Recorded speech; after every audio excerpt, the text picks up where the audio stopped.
እኔ አቶ ይበልጣል ተፈራ እባላለሁ። ይበልጣል ተፈራ በግብርናው ነው የምትተዳደረው? አዎ በአርሶ አደር። ምርት ዘንድሮ እንዴት ነው? ምርት አሪፍ ነው። ቆንጆ ነው። እህል ይዟል? አዎ። አሁን ከዚህ በፊት ወቃ ምን እህል አለ? ስንዴ፣ አተር ባቄላ። አዎ። ግባቱ እንዴት ነው?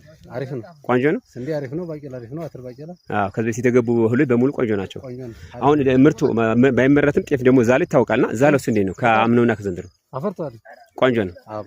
ከአምናው በተሻለ ዘንድሮ ታገኛለህ ብለህ ታስባለህ? ግልጥ ፍሬ ነው። አሁን ይሄ በጣም ስታው ይሄ እንደዚህ አይነት ስናየው ይሄ በጣም ፍሬ ነው። እንደዚህ አረግ ስናይደው ይሄ ዝጋ እጅ ላይ ይታወቃል። ይሄ ያስታውቃል። ፍሬ ነው። ፍሬ ይታወቃል። በደቦ ነው የምትሰሩት? በደቦ ነው። በማህበርተኛ የምን ማህበር ነው? የሚካኤል ማህበር።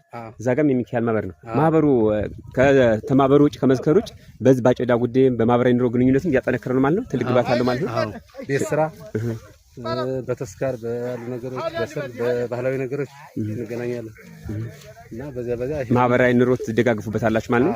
ቤት ስራ ምናምን እንደዚህ እንደዚህ አንድ ሰው ሲደክም በሬ ምናምን ሲሞትበት እርሻም ዘርም አጨዳም ታገዛን።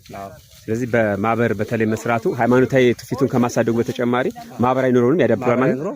ሚካኤልን በማመን ተስነራመዳለን ታጎለብቱታላችሁ ማለት ነው።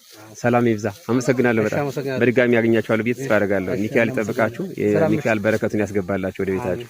አመሰግናለሁ በጣም።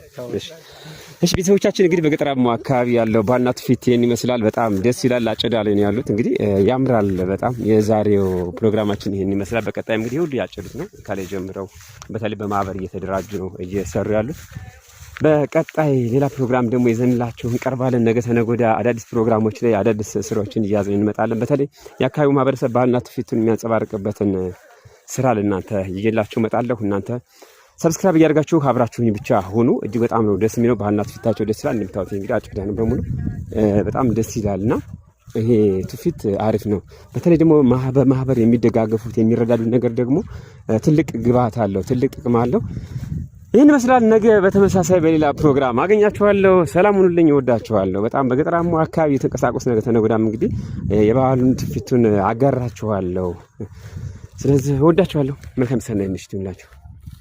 ደስ ይላል በጣም ተመልከቱ። እንግዲህ እዚህ ጋር ደግሞ የምሰው ዕቃ አለ ማለት ነው። የምሰው ዕቃ አለ ማለት ነው። ዋው ደስ ይላል።